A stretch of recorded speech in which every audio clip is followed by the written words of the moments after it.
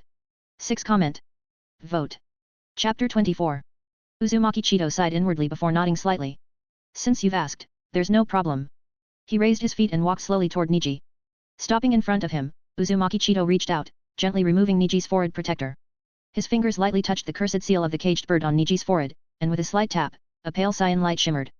The cursed mark began to dissolve, its intricate design melting away like water. Neji winced as a sharp, needle-like pain pricked his forehead. But just as quickly as it came, the pain vanished, replaced by an overwhelming sensation of freedom. Neji activated his Byakugan instinctively. For the first time, the blind spot inherent to the Byakugan disappeared entirely. The tiny but critical dead angle only 1% was gone. The caged bird's restraints on him were truly lifted. Neji bowed deeply, his voice filled with gratitude. Thank you, Lord Chitō. Uzumaki Chitō waved his hand dismissively, though his gaze lingered on Neji. With a faint smile, he asked, I have information regarding the Hyuga clan. Would you like to know? Neji straightened up, taking a deep breath. Yes, I would. Uzumaki Chitō didn't lower his voice, speaking openly before everyone present. The Byakugan, like the Sharingan, can evolve. The statement sent shockwaves through the group. Sasuke, listening intently from the sidelines, perked up. The Sharingan has another level of evolution, the Mangekyo Sharingan. Are you saying the Byakugan has something similar? Uzumaki Chitō ignored Sasuke's interjection, keeping his focus on Neji. Neji, too, was stunned. An evolved Byakugan? He had never heard of such a thing. Even the main family, with all their privileges, had never displayed such an evolution. Uzumaki Chitō chuckled. The curse mark of the caged bird was designed with the help of my Uzumaki clan. Neji's confusion deepened. Why would the Uzumaki clan assist in creating such a seal? The original purpose of the caged bird was to protect the Hyuga clan, Uzumaki Chitō explained, his tone calm. Of course, over time, it has been used for other purposes. But its essence is to safeguard the clan. Neji's expression was conflicted. He wanted to object but remained silent. Uzumaki Chitō continued. If the Byakugan evolves, it becomes something known as the Tenseigan. The Tenseigan is a power on par with, or perhaps even surpassing, the Mangekyo Sharingan. It wields enough strength to destroy the world. The weight of Uzumaki Chitō's words settled heavily on everyone present. Even Sasuke, usually arrogant, fell silent. Neji's eyes burned with curiosity and longing. Though he didn't speak, his expression clearly conveyed his desire to understand how to achieve such power. Uzumaki Chitō's gaze softened. To awaken the Tenseigan is simple in theory. It requires the sacrifice of many Byakugan. Only by pooling their power can one create the Tenseigan. Neji's blood ran cold. The conditions for unlocking such power were chilling. A large number of Byakugan? It was no wonder Uzumaki Chitō described the caged bird as a protective measure. It safeguarded the clan from being wiped out by internal greed or external threats. Uzumaki Chitō smirked slightly. This clone of mine won't last long. If you want to explore this path further, find me later with Naruto. Neji nodded cautiously, the weight of the revelation pressing heavily on him. Without another word, Uzumaki Chitō's clone dissipated with a puff of white smoke. Shikamaru watched Neji and Naruto warily, his sharp mind already calculating the implications. This was bad. They were struggling enough to contain Naruto, and now Neji had joined him, free from the shackles of the caged bird. This was a situation they couldn't handle on their own. Naruto and Neji exchanged glances, an unspoken agreement passing between them. Both turned their focus on the remaining Konoha genin, ready to strike. Naruto was the first to move, stepping forward and preparing an attack. But before he could strike, a dark shadow suddenly flashed across the field. Boom! The ground shook violently as something massive landed, sending up a thick cloud of smoke. As the smoke cleared, an enormous toad stood at the center of the battlefield. Shikamaru's sharp eyes widened in recognition. His father had spoken of Konoha's legendary shinobi, and this man's reputation preceded him. This was one of the legendary Sunin. The Toad Sage. Jiraiya. Jiraiya's imposing figure stood atop the massive toad, his usual playful demeanor replaced by a look of steely determination.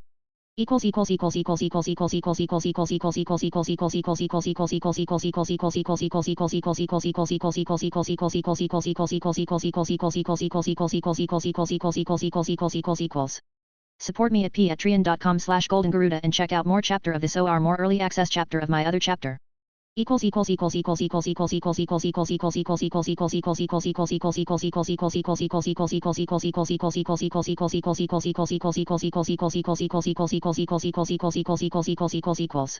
Comment.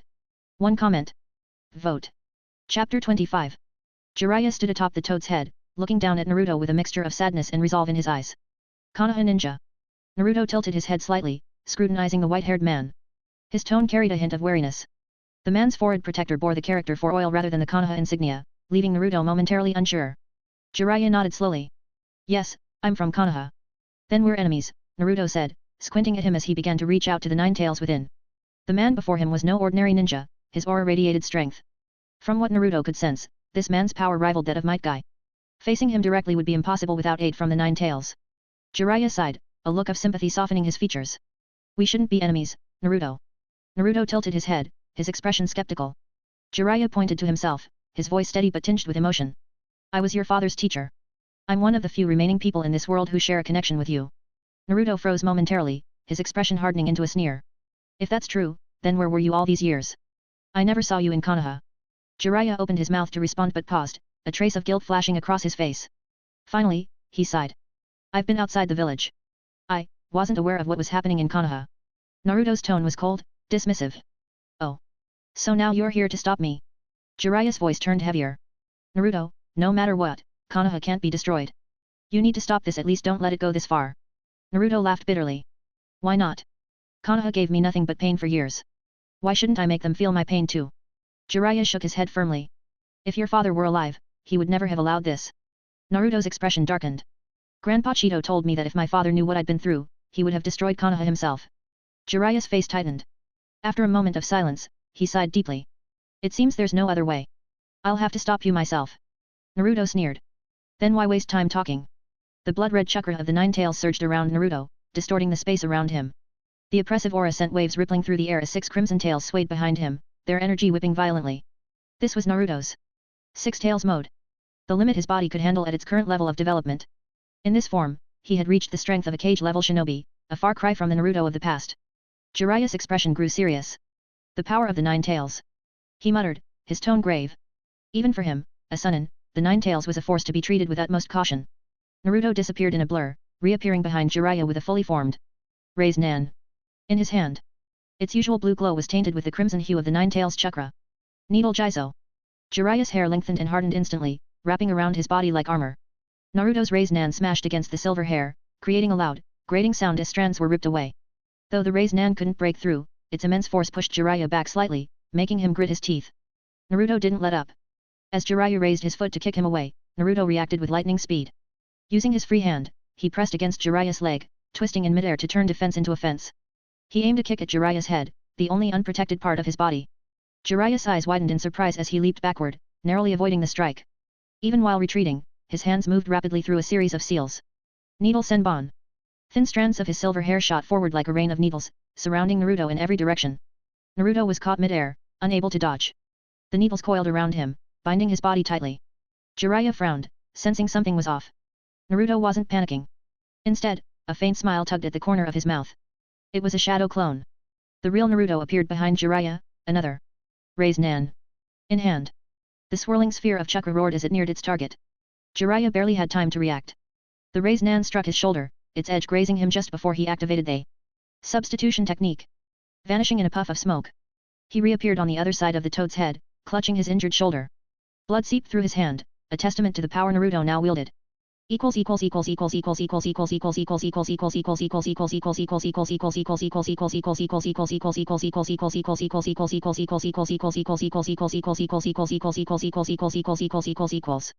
Support me at patreon.com/goldengaruda and check out more chapter of this or more early access chapter of my other chapter.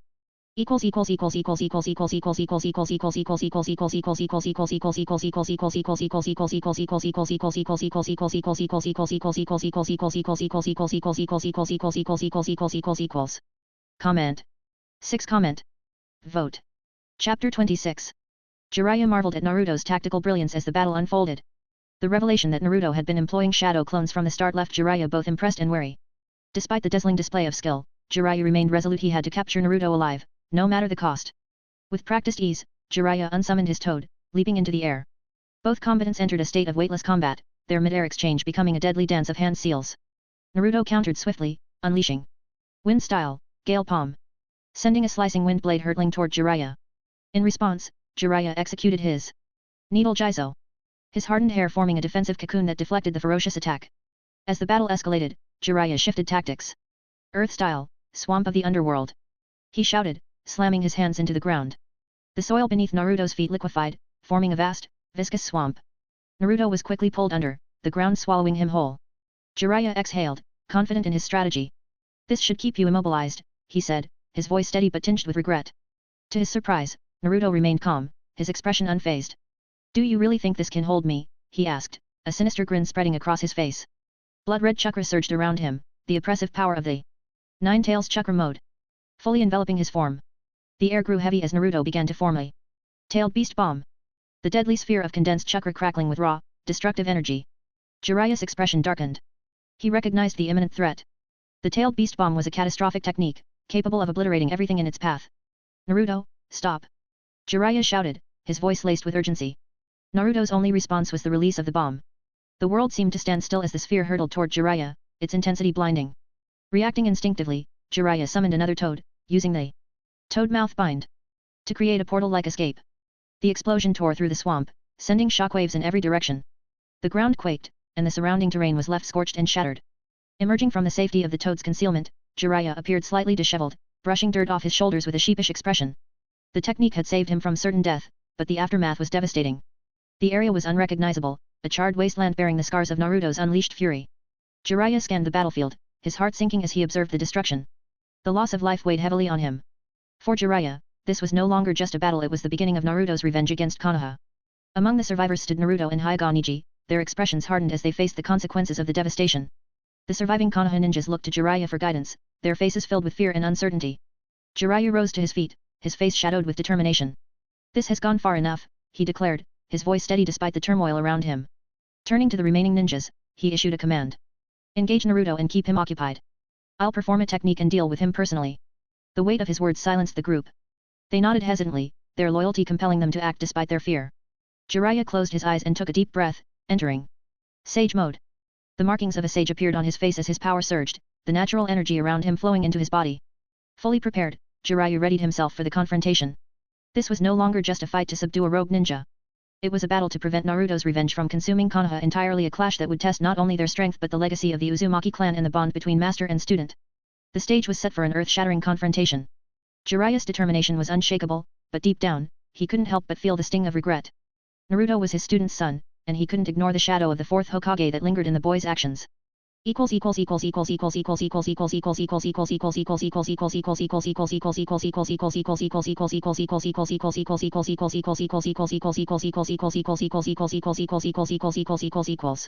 Support me at patreon.com/goldengaruda and check out more chapter of this or more early access chapter of my other chapter.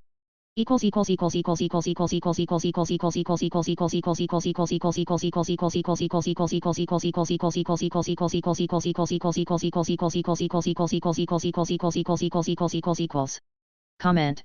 1 comment. Vote. Chapter 27.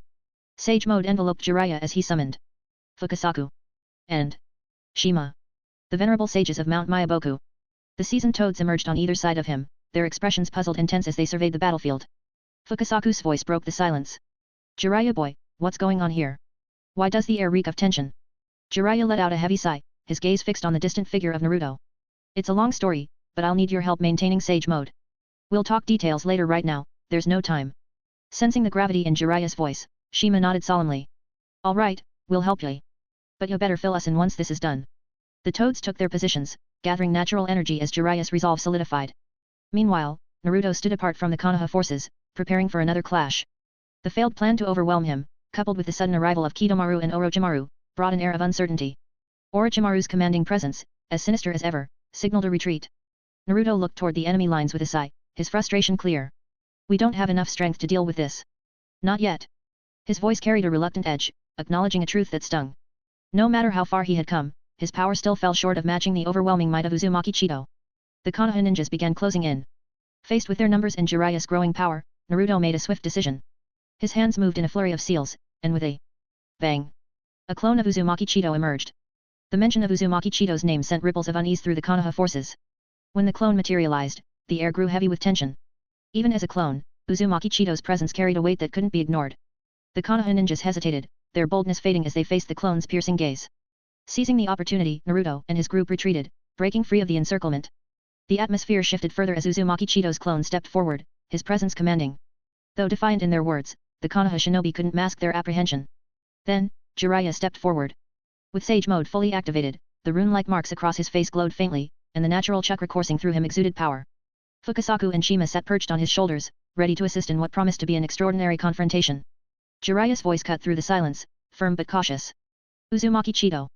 Even if it's just a clone, your reputation precedes you. This ends now. I won't let Naruto fall any further. The clone's expression remained serene, his lips curving into a faint smile. Bold words, Jiraiya. But do you truly believe you can stop me? The tension hung thick in the air as Jiraiya's resolve hardened. I won't stand idly by while Kanaha is destroyed, no matter who I face. Uzumaki Chito's clone tilted his head slightly, amused by the Toad Sage's determination. Slowly, he raised his hand. The atmosphere shifted once again, the pressure of his chakra washing over the battlefield. It wasn't just oppressive, it was suffocating, a stark reminder of the gulf between their powers. For a moment, Jiraiya faltered, a flicker of doubt crossing his mind. The sheer intensity of the clone's presence made it hard to breathe. But he steadied himself, his resolve unwavering. I've faced gods before, Chitō. If I have to fight you, so be it. The two legendary figures stood poised, the battlefield brimming with anticipation.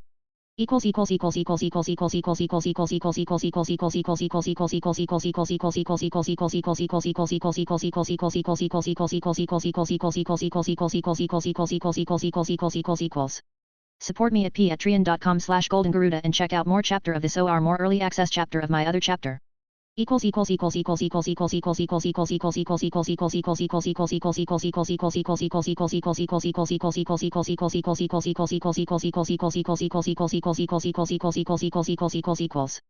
Comment.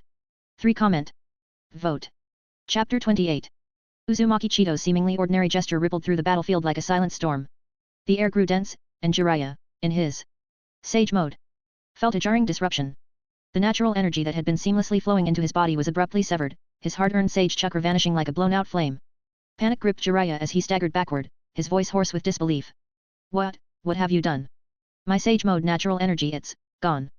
The absence of chakra, the very essence of a shinobi's power, was more terrifying than the overwhelming strength Uzumaki Chitō had previously displayed. It wasn't just raw power that unsettled Jiraiya, it was the realization that Chitō possessed the ability to nullify even sage chakra energy infused with nature itself.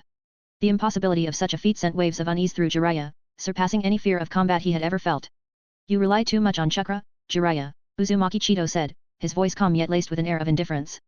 That is the weakness of this world, and of those who call themselves strong.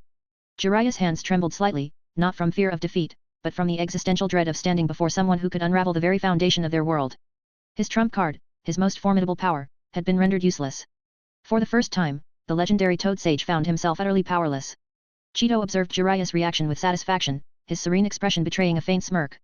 This conflict is over, he declared, his tone final.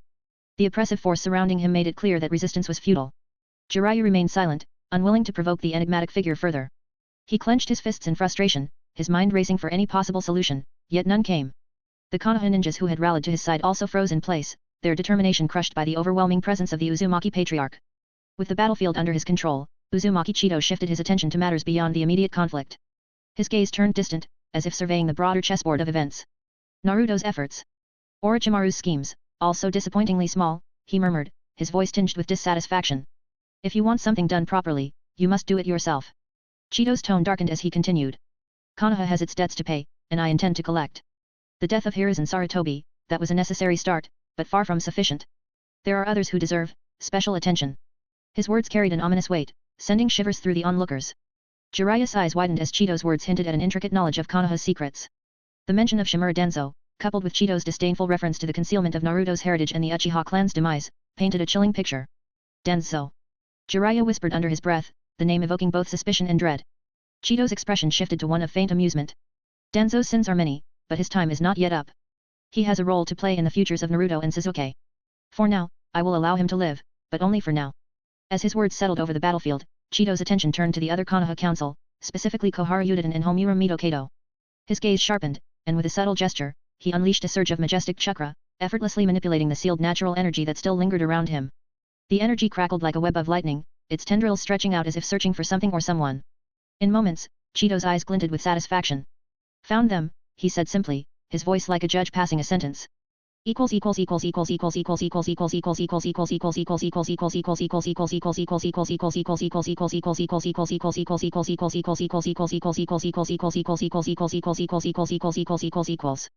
Support me at patreon.com/goldengaruda and check out more chapter of this or more early access chapter of my other chapter.